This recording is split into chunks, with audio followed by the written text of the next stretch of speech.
Morning. അപ്പോൾ നമ്മുടെ ഇന്നത്തെ റെസിപ്പി കണ്ടപ്പോൾ മനസ്സിലായല്ലോ ഒരു മെഴുക്കുവരട്ടിയാണെന്നുള്ളത്. എന്ത് മെഴുക്കുവരട്ടിയാണെന്ന് കൃത്യമായിട്ട് മനസ്സിലായിണ്ടാവില്ല അല്ലേ?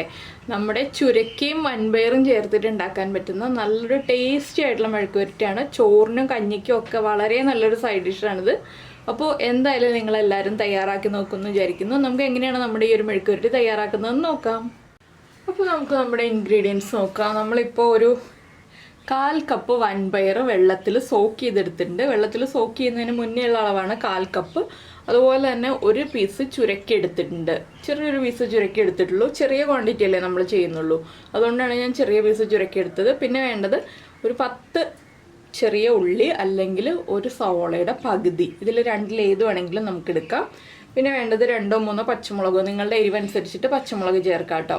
പിന്നെ കറിവേപ്പില, പിന്നെ നമ്മൾ നമ്മുടെ മെഴുകുവരട്ടിയിലേക്ക് ചേർക്കുന്ന ബാക്കിയുള്ള കാര്യങ്ങളും. അപ്പോൾ ഞാൻ പച്ചമുളക് 3 എടുത്ത് വെച്ചു എന്നേ ഉള്ളൂ. ഞാനൊരു ഒരെണ്ണ ചേർക്കുള്ളൂ. എന്താണെന്ന് വെച്ചാൽ ഇത് അത്യാവശ്യം എരിവുള്ള പച്ചമുളകാണ്. അപ്പോൾ ഒരെണ്ണ ചേർക്കുള്ളൂ. കാണാനൊരു ഭംഗിക്ക് വേണ്ടി 3 എടുത്ത് വെച്ചു എന്നേ ഉള്ളൂ.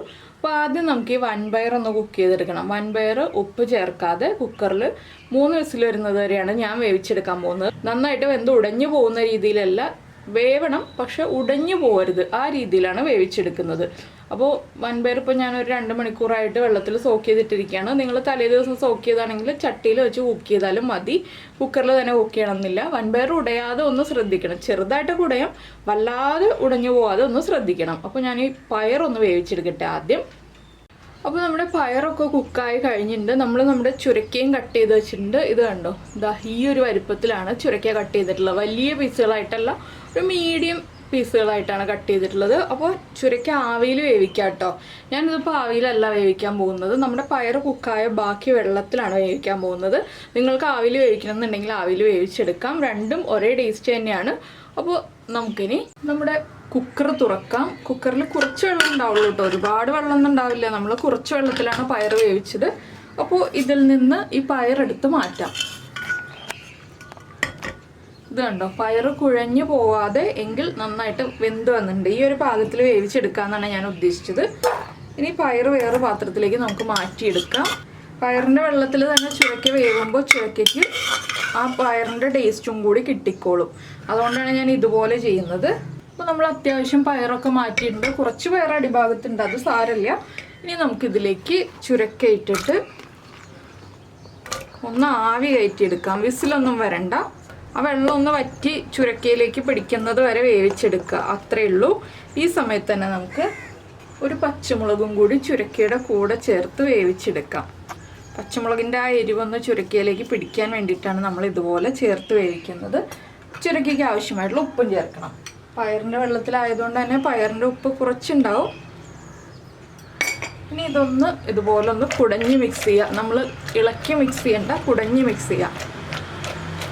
പിന്നെ ഇതിലേക്ക് ചേർക്കേണ്ട കാര്യമാണ്, നമ്മൾ മഞ്ഞൾപ്പൊടി ചേർത്തിട്ടില്ല. ഒരു 1/2 ടീസ്പൂൺ മഞ്ഞൾപ്പൊടിയും ചേർത്ത് വീണ്ടും ഒന്ന് കുടഞ്ഞ് മിക്സ് ചെയ്തിട്ട് ഇത് അടച്ചു വെച്ച് ലോ ഫ്ലെയിമിൽ വെച്ചൊന്ന് വേവിച്ചെടുക്കുക. ഈ വെള്ളം ഒന്ന് വറ്റണം, അത്രയേ ഉള്ളൂ കണക്ക്. ഇപ്പോൾ ഇത്രയും വെള്ളം ഉണ്ടല്ലോ, ഈ വെള്ളം ഒന്ന് വറ്റണം, അത്രയേ ഉള്ളൂ കേട്ടോ. അപ്പോൾ ചുരക്കയിലെ വെള്ളം വറ്റി വരട്ടെ, അതിനുശേഷം നമുക്ക് മെഴുക്കുവരട്ടിയാക്കി എടുക്കാം. നമ്മുടെ ചുരക്കത ആവശ്യത്തിന് കുക്കായി വന്നിട്ടുണ്ട്. വെള്ളം കംപ്ലീറ്റ് വറ്റിയിട്ടില്ല, ഞാൻ ഇനി മാറ്റി വയ്ക്കുകയാണ്. അപ്പോൾ നമ്മൾ വേറൊരു പാൻ വെച്ചിട്ടുണ്ട്. ഈ പാനൊന്ന് ചൂടായി വരട്ടെ. ഇതിലാണ് നമ്മൾ മെഴുക്കുവരട്ടി ഉണ്ടാക്കുന്നത്. അപ്പോൾ നിങ്ങൾക്ക് പച്ചമുളകിൻ്റെ എരിവ് മാത്രം മതിയെന്നുണ്ടെങ്കിൽ ചുരക്ക വേവിക്കുമ്പോൾ അതിലേക്ക് 3-4 പച്ചമുളക്, ഞാൻ നേരത്തെ പറഞ്ഞതുപോലെ 3-4 പച്ചമുളക് ചേർത്തിട്ട് വേവിക്കാം കേട്ടോ.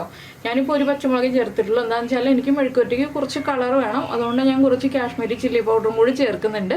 അപ്പോൾ പാൻ ചൂടായി വന്നിട്ട് നമുക്ക് ബാക്കിയുള്ള കാര്യങ്ങൾ ആഡ് ചെയ്യാം. ഇപ്പോൾ നമ്മുടെ പാൻ ചൂടായി വന്നിട്ടുണ്ട്. നമുക്ക് ഇതിലേക്ക് വെളിച്ചെണ്ണ ചേർക്കാം. വെളിച്ചെണ്ണയിൽ തന്നെ ഈ ഒരു കറി ഉണ്ടാക്കാൻ നോക്കാം കേട്ടോ. ഒരുപാട് വെളിച്ചെണ്ണ ഒന്നും വേണ്ട, കുറച്ച് വെളിച്ചെണ്ണ മതി. വെളിച്ചെണ്ണ നന്നായിട്ട് ചൂടായി വരട്ടെ. വളരെ സിമ്പിളായിട്ടുള്ള റെസിപ്പികളാണ്. ചുരക്കയ്ക്കാണെങ്കിലും നല്ല ടേസ്റ്റുമാണ് കറി ഉണ്ടാക്കുമ്പോൾ. നിങ്ങൾ കറിയായിട്ട് തന്നെ ഉണ്ടാക്കണം എന്നില്ല, മെഴുക്കുവരട്ടിയായിട്ടോ തോരനായിട്ടോ ഒക്കെ ഉണ്ടാക്കാവുന്ന റെസിപ്പിയാണ് കേട്ടോ. അപ്പോൾ ഇതാ നമ്മുടെ വെളിച്ചെണ്ണ ചൂടായി തുടങ്ങുന്നുണ്ട്. അപ്പോൾ നമ്മുടെ ചുരക്കയുടെ കുരു നമ്മൾ കളയാതെയാണ് കേട്ടോ, ആ ഇൻസൈഡിലുള്ള സീഡ്സൊക്കെ കളയാതെയാണ് നമ്മൾ വേവിച്ചത്.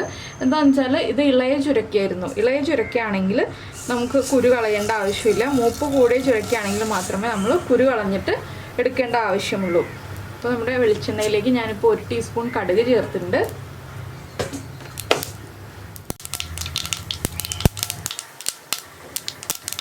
കടുക് പൊട്ടി തീരാറാവുമ്പോൾ നമ്മൾ ഇതിലേക്ക് ഒരു 2 വറ്റൽമുളകും കൂടി ചേർക്കുന്നുണ്ട്. അത് നിങ്ങളുടെ ചോയ്സാണ്, വേണമെങ്കിൽ ചേർക്കാം, ചേർത്തില്ല എന്ന് വെച്ചിട്ടും കുഴപ്പമൊന്നുമില്ല. ആ വറ്റൽമുളക് ചേർക്കുമ്പോൾ അതിൻ്റേതായിട്ടുള്ളൊരു ടേസ്റ്റ് വരും. ഇനി നമുക്കിതിലേക്ക് നമ്മൾ എടുത്തു വെച്ചിരുന്ന സവോളയുടെ പകുതി അല്ലെങ്കിൽ ഒരു 10 ഉള്ളി അരിഞ്ഞത് ചേർത്ത് കൊടുക്കാം.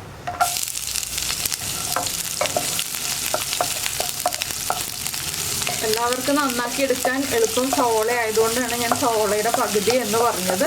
നിങ്ങൾക്ക് ഏതാണോ ഈസി ആയിട്ട് ചെയ്യാൻ പറ്റുന്നത്, ഉള്ളി ആണെങ്കിൽ ഉള്ളി തന്നെ എടുക്കുക, അല്ലെങ്കിൽ സവോള എടുക്കുക. ഇനി ഇതിലേക്ക് നമുക്ക് കുറച്ച് കറിവേപ്പിലയും കൂടി ചേർത്ത് കൊടുക്കാം. അപ്പോൾ നിങ്ങൾക്ക് ഈ റെസിപ്പികളൊക്കെ ഇഷ്ടമാവുന്നുണ്ടെന്നാണ് ഞാൻ വിചാരിക്കുന്നത്. എന്താണെന്ന് വെച്ചിട്ടുണ്ടെങ്കിൽ വരുന്ന കമൻസൊക്കെ നല്ല കമൻസാണ് വരുന്നത് റെസിപ്പികളെ കുറിച്ചൊക്കെ. അപ്പോൾ നിങ്ങൾക്ക് ഇനിയും ഇതുപോലെയുള്ള വെറൈറ്റി റെസിപ്പികളൊക്കെ ആവശ്യമുണ്ടെങ്കിൽ അതും കൂടി ഒന്ന് കമൻറ്റ് ചെയ്തോളൂ കേട്ടോ നമ്മുടെ വീഡിയോയുടെ താഴെ.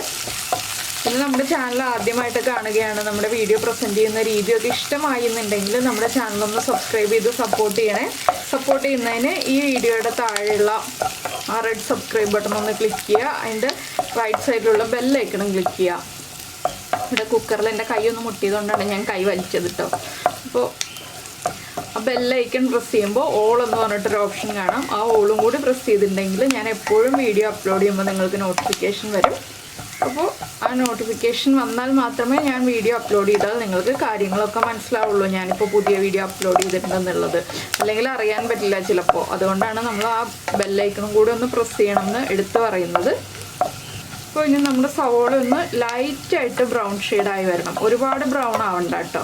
ലൈറ്റായിട്ടൊന്ന് ബ്രൗൺ ഷെയ്ഡായി വരുമ്പോൾ തന്നെ നമുക്കിതിലേക്ക് ബാക്കിയുള്ള കാര്യങ്ങൾ ചേർക്കാം. നമ്മളിപ്പോൾ ചുരക്കയിൽ മഞ്ഞൾപ്പൊടി ചേർത്തതുകൊണ്ട് ഇതിലേക്ക് മഞ്ഞൾപ്പൊടി ചേർക്കേണ്ട ആവശ്യമില്ല. ചുരക്കയിൽ മഞ്ഞൾപ്പൊടി ചേർത്തിട്ടില്ലെങ്കിൽ നമ്മൾ മഞ്ഞൾപ്പൊടിയും കൂടി ഈ ഒരു മെഴുക്കുവരട്ടി ആക്കുന്നതിന് മുന്നേ ചേർത്ത് കൊടുക്കേണ്ടി വരും.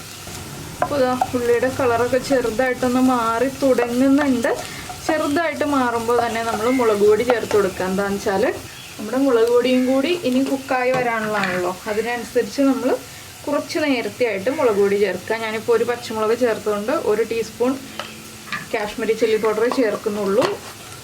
എരിവൊക്കെ നമ്മുടെ ഇഷ്ടത്തിനനുസരിച്ച് ചെറിയ വ്യത്യാസങ്ങളൊക്കെ വരുത്താവുന്നതാണ് കേട്ടോ. ഞാനപ്പോൾ എൻ്റെ ഒരു പാകത്തിനുള്ള എരിവനുസരിച്ചാണ് കാര്യങ്ങൾ പറയുന്നത്.